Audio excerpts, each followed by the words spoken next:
upang magbigay linaw ukol sa diwa at kahalagahan ng pagpapairal at pagsunod sa rulong loob na sa sumusunod na kapayapaan tungo sa dalawang ng maraming problema kinakaharap ng ating bansa, ating pong pakinggan ang isa po natin kapatid na abogado. Narito po si kapatid na Rodante Marcoleta.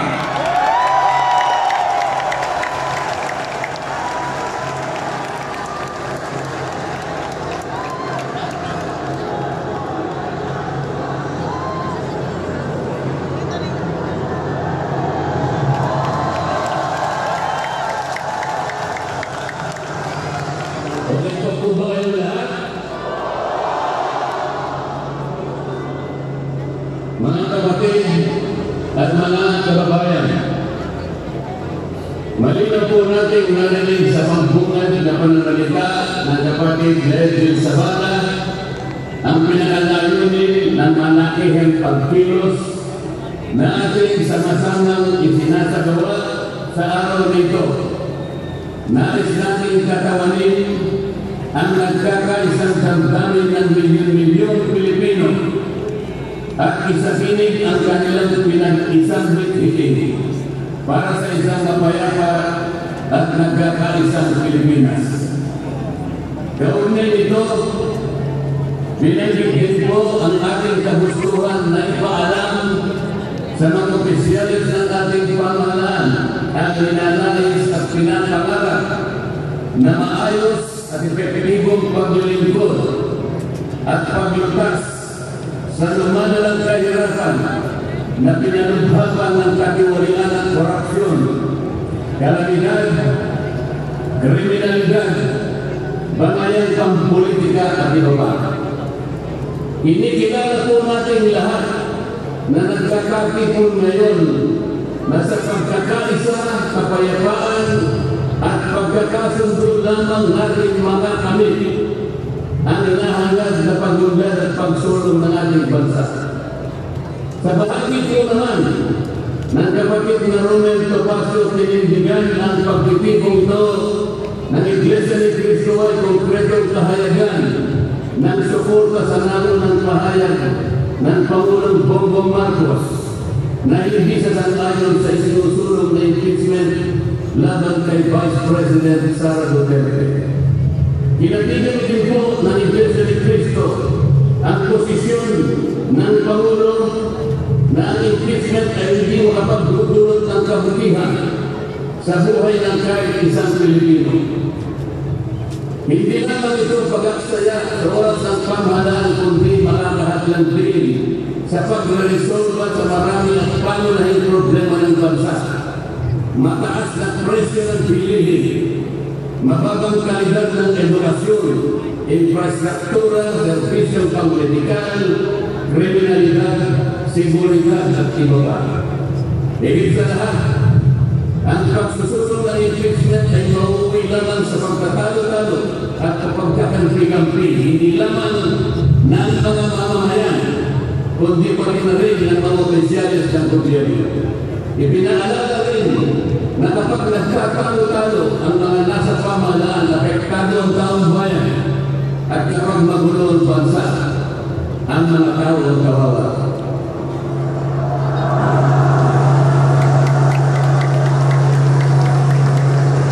Lagyan po natin ng konteksto ang dalawang pagpapahayag na naunang upang lalong mabigyan ng diin ang kahalagahan ng pagkakaisa, pagkakasundo at kapayapaan sa ikalulutas ng panganib na dulot ng kahirapan dahil sa tulubang katiwalian, korupsyon, kalamidad at lalo lamang na pabibigat ang buhay at pamumuhay ng ating mamamayan. Sa isang ulat balita ng periodikong Philippine Star, 4 na araw na nakararaan ay ganito ang sinasabi. Based on the recent SWS survey, an estimated 17.4 million Filipino families considered themselves full in the last quarter of 2024. This number represents 63% of the survey respondents the highest self-record poverty in 21 years.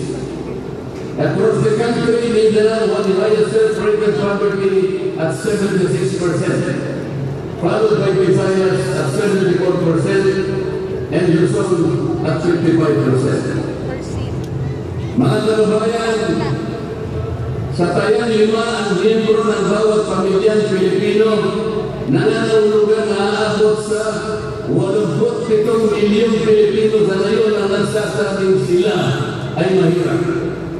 Katumbas ito ng 75% ng ating populasyon ngayon na tinatayang 116 million o may iba. Gusto ko pong banggitin sa inyo at kailangan malaman ninyo na sa taon ito ang ating national budget ay nagkakahalaga ng 6.3 trillion pesos. Ito po ang ating national spending. Ang ibig sabihin, ito pong halagang ito ang gagamitin dapat ng pamahalaan upang tugunin ang lahat ng pangangailangan, pangkabuhayan, panglipunan, pangkalusugan, pang-edukasyon, pang-seguridad, lahat ng kakailanganin alang-alang sa kapakanan ng bawat isang Pilipino. 6.3 trillion pesos. Ngunit, ang tinatayang magiging income lang ng ating bansa ay kulang pa sa 5 trillion pesos. Ang ibig kong sabihin, meron tayong deficit. Meron tayong kakulangan na 1.5 trillion pesos. Ito po ang ating ipangungutang sa taong ito. 1.5 trillion pesos.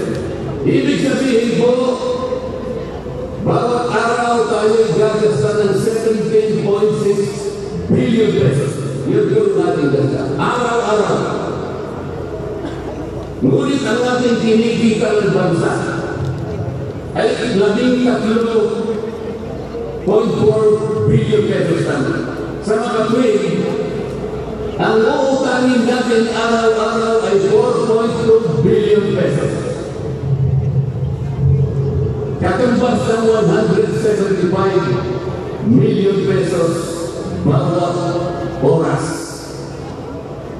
Napakabigat po na inaarap na habang ang problema ng ating bansa. Hindi po biro-biro ito. Ito po'y pananagutan po ng ating mga opisyalis. Hindi po pwedeng talikuran ito. Ganito na po kalala ang problema pang-ekonomiya ng ating bansa. Ngunit, hindi po yata ganito ang naging direksyon. Sapagkat sa halip na po, unahin ang mga binanggit natin malaking problema na kinakaharap ng ating bansa. Ang sunod po ay mga bagay sa uwi naman sapagkat ang pagkabihan makakahalagi ng ating bansa. Bakit po? Nakakagpo ng kwarto. Ang bumakalaw po sa pagkatatag ng kwarto, ito po ay 4 na komite sa House of Representatives. Kinonsolidate, ginawang isang mga pangyarihan komite ng bumakalaw. Ito ang gagamitin para tutukan ang naunong problema ng lumulubaba na hinahanap ng ating bansa. Napalakas po ng bilihin, lalo na po yung pagkain ngayon.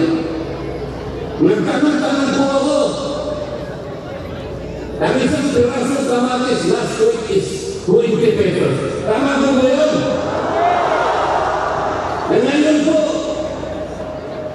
may nagsabi sa akin 30 pesos, isang kamatis.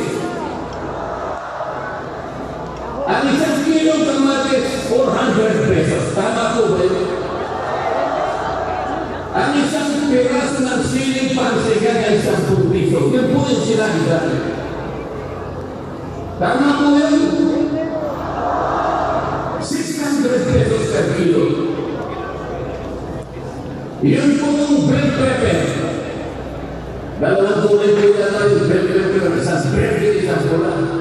45 pesos ang isang piraso. 1,000 pesos ang isang kilo. Bakit hindi po ito yung unang harapin natin? Napakalala po ng presyo ng kuryente sa ating bansa.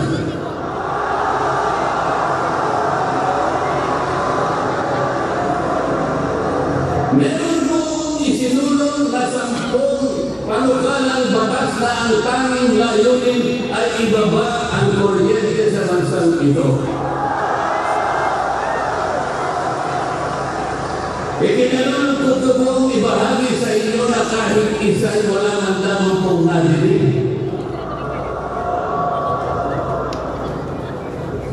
At ito yung tinatawag ang dating Pangulong Duterte, tinatawag ng kwadro.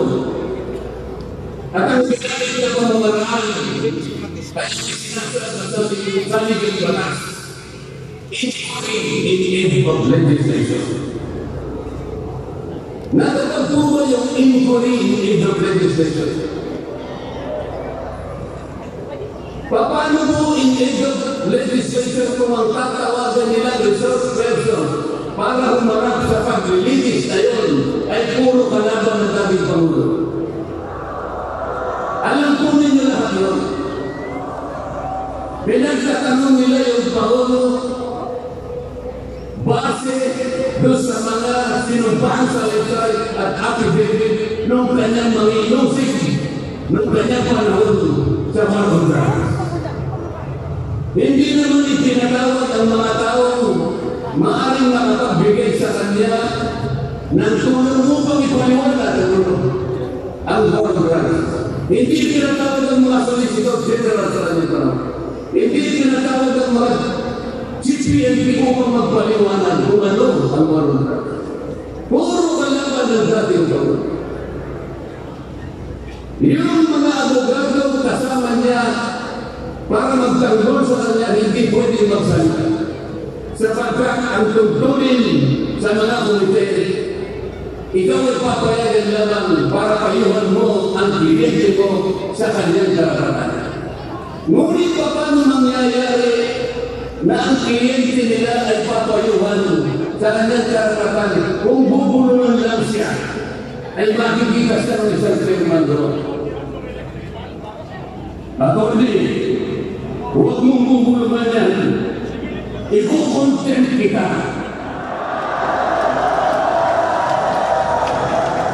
Nasaan na po yung sinabi sa saligang batas na lahat ng inuusik ay meron siyang karapatan sa abogado? The right to counsel. Wala na po. The right to confront your accusers. Wala pong mga accusers. Ang ginagamit ko ay mga sinumpang sa website, hindi man lang in-authenticate, ipinalagay na totoo lahat ang nakasaad ng mga aligasyon. Anong gagawin ng isang tao sa harap ng ganito na walang rule of law at walang due process? Ito po ang pinag-umpisahan na kaguluhan at pagkakahatihan. Sa kagustuhan po nila na mausik ang dating Pangulo, ayaw po nilang pumunta sa korte, ayaw nilang pumunta sa fiskal. Ano po ba ang sinasabi ng mga desisyon ng Korte Suprema? Kapag napatunayan niyo ang isang tao ay maaaring nakagawa ng kahit anong paglabag sa lahat ng batas, anumang batas, dalhin ninyo sa fiskalya, dalhin ninyo sa korte. Yun ang tamang paraan. That is the rule of law. Ngunit bakit kayong quadron ang gumagawa? Ang quadron ay hindi fiskal. Ang quadron ay hindi korte. Nagtutuwa lang na korte. Yung mga chairman ng 4 na komite doon, wala ni isa sa lugar. Pero naalala ko yung isa doon kamukha ni Atty. Atahon.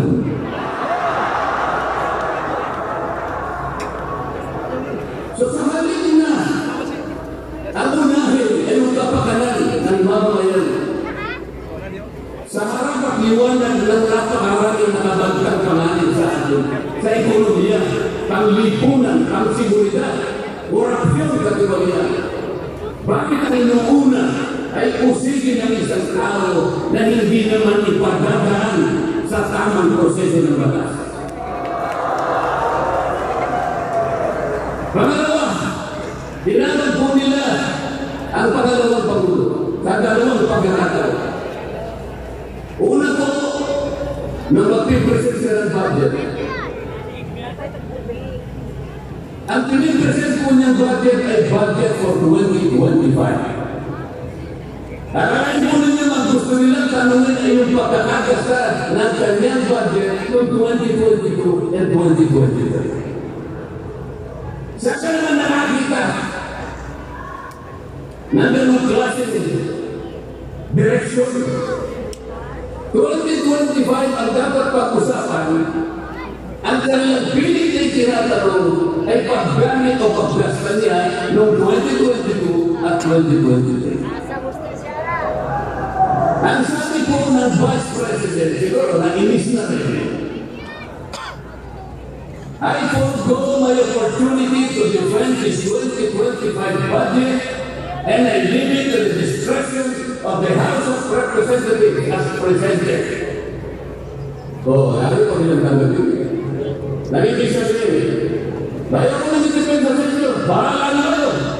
Kung anong gusto nyo ibigay sa akin, bahala na kayo. Ano pong ginawa nila? Na hindi. Kinakailangan masagutin mo lahat ito. Walang exempted dito. Kahit ang mga isa, kailangan natin tama po yung lahat po ng paggasta ng pera ng bayan ay kailangan pong suliin. Totoo po yun. Ngunit meron pong pagkakataon at panahon sa paggawa. Hindi po sa panahon ng pipresenta ng budget. So, ginawa po nila, tinawag uli ang panahon po sa isang pag-delete sa isang committee na kung tawagin ay Committee on Good Government. Alam po ninyo yung pagsisimula nila para magkaroon ng katwiran na masasbina ang Vice President. Pinasangkapan nila yung isa sa amin, yung representative sa Manila, tumindig at nag-privilege. Yung subject matter po na kanyang privilege ay kaugnay po ng budget na pinagkakalunan na po sa plenaryo at sa committee. Sa tuntunin po ng House of Representatives, no one should avail of the privilege hour if the subject matter is related to a pending bill. Nandun na po yung bill sa baba, pinagsalita pa po rin. Nung panggitin ko po ito, nire-raise ko po, sabi ko wala pong katwiran ito. Kailangan po tindigan ninyo, sundin ninyo ang ating tuntunin. Kapag hindi tayo sumunod sa ating tuntunin, sinong maniniwala sa atin na tayo may karapatan gumawa ng batas para sa isang buti ng ating bansa?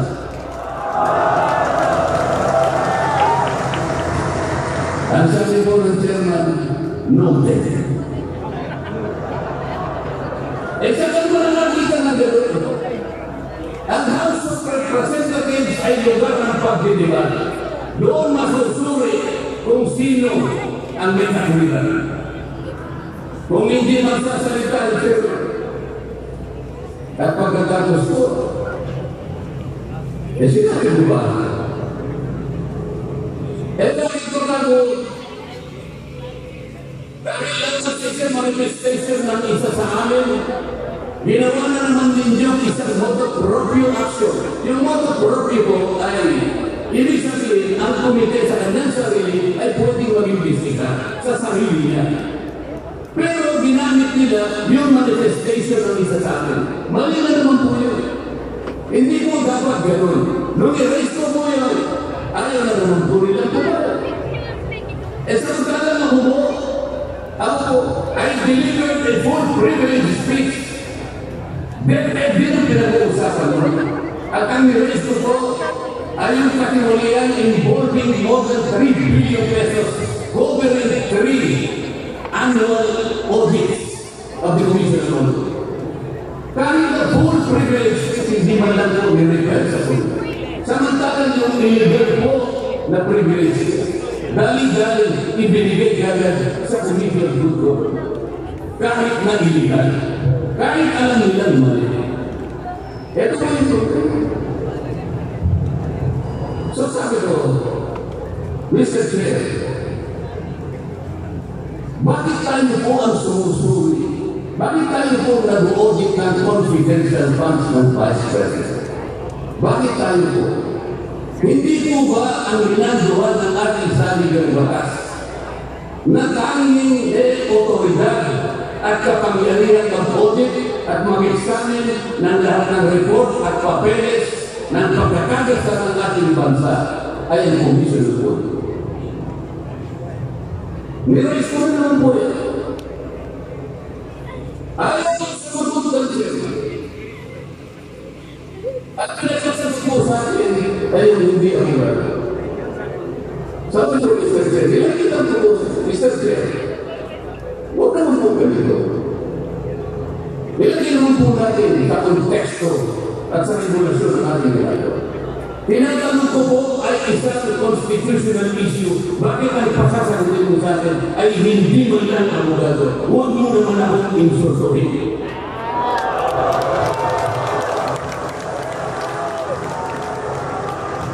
Doon sa puntong yun, alam po niya pati yung kinakain ng hopi at pinag-tripan nila.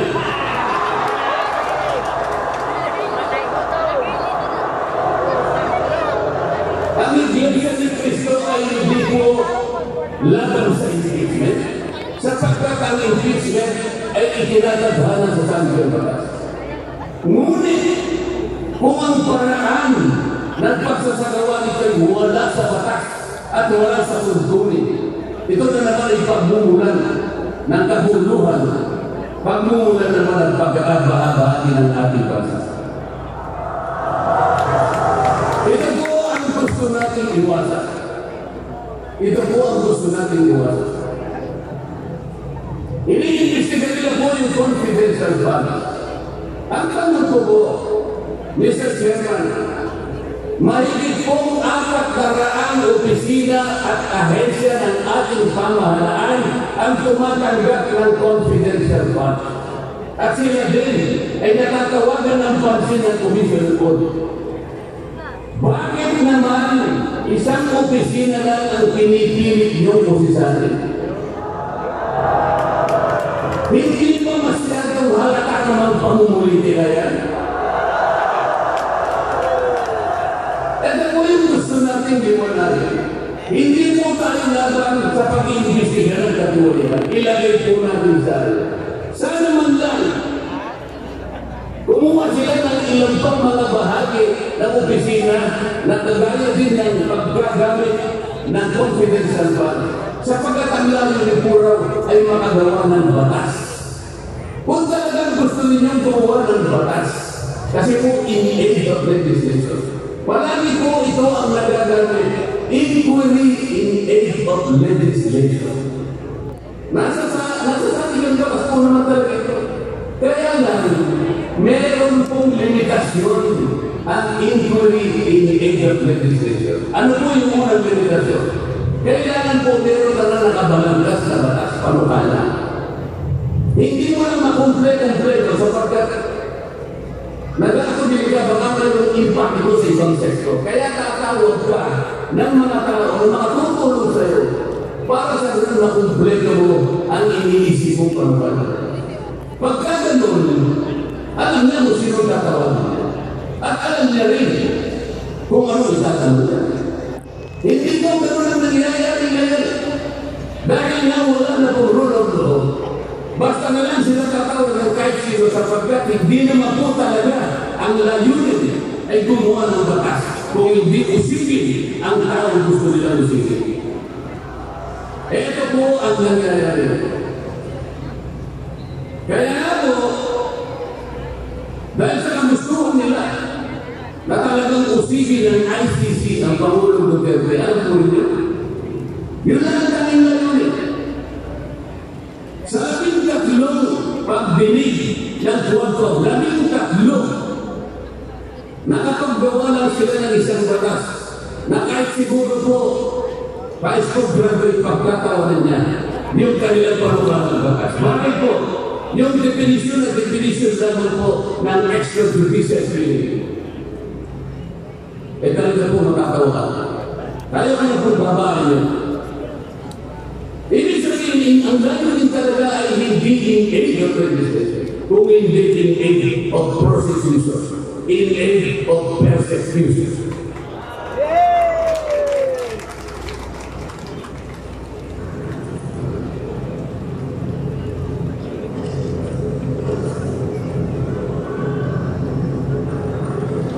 Kanina po, mga kababayan, napanood po ninyo ang video na kung saan ay nagpahayan. Nandito sa ngayon si Pangulo Marcos sa namumong impeachment laban sa pangalawang Pangulo. Ulitin ko lamang po yun. Sabi niya, tumutukoy po doon sa pasasagawa ng impeachment. This is not important. This does not make any difference to even one single Filipino life. So why waste for this? What will happen if somebody files an impeachment? It will tie down the House. It will tie down the Senate. It will just take up all our time and for what? For nothing. Sabi ko dito, none of this will help improve a single Filipino life. As far as I am concerned, it is a short tika. Sa tempest na tika, ang ibig sabihin, isang napakalit na bagay na pinipilit ninyong panahinin. Napakalaki ng problema ng bansa kinaharap natin. Ito ang ating katupagan. Ito yung gusto mangyari ng Pangulo ng Republika ng Pilipinas.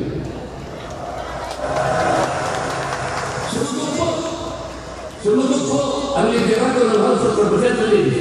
At sa isang bahagi, ang sabi po niya, ito po, hinumulan ng isang bahagi sa isang mahabang manifesto ginawa niya. Sabi po ng House of Representatives, bilang tugon doon sa sinabi ng ating Pangulo. Sabi ko niya, together, let us rally behind our President to protect and preserve the gates of democracy as we build a stronger, more united, and more prosperous republic. Pero nasa po kaya, nandito po kaya lahat yung mga sumama sa manifesto nito na sumusuporta na mag-rally tayo sa likod ng Pangulo, tayo'y magkaisa upang parindigin yung naman ng pahayag na ang gusto natin unahin na pagkaisahan ay yung pagtugon, pag-address sa mga problema ng bansa. Nasaan kaya sila? Nandun kaya sila sa likod ng Pangulo o tayo lang lahat? Sa nakating tayo kong lahat ngayon, nasama-sama nagkakatipon ngayon na hindi ko mabilang kung ilang baka meron sa milyong buya. Tayo pala ngayon ang nagkakatipon sa diwa ng tunay na kapayapaan at pagkakaisa na nagrarally ngayon. Sapagkat tayo lamang ang nasa loob ng Pangulo sa kagustuhan niya na harapin natin ang mga hamon at nagbabagong problema ng ating bansa. Sapagkat, sabi niya, totoo naman, ang impeachment ay hindi makapagbibigay kahit anong buti ng kabutihan sa buhay ng isang Pilipino. Bago po ako magtapos, ay nais ko pong sabihin dito ang butil ng kaalaman na inadaw sa isang 1957 Nobel na ang pamagatay Atlas Shrugged ni Alice O'Connor na kilala sa taburing Anger ang sabi ko na. Sa English muna po, pasensya na po kayo. When you see that in order to produce, you need to obtain permission from men who produce nothing. When you see that money is flowing from those who deal not in goods but in favors, when you see that men get richer by graft and pull, not by work, and your laws don't protect you against them but protect them against you. When you see corruption being rewarded and honesty becoming a self-sacrifice, you may know that your society is doomed. Kapag nakikita po ninyo na para tayo ay mag-produce ay hindi pa tayo ng permiso sa mga taong hindi naman nakakapag-produce. At nakikita po nyo na umaako ang pera sa pamagitan ng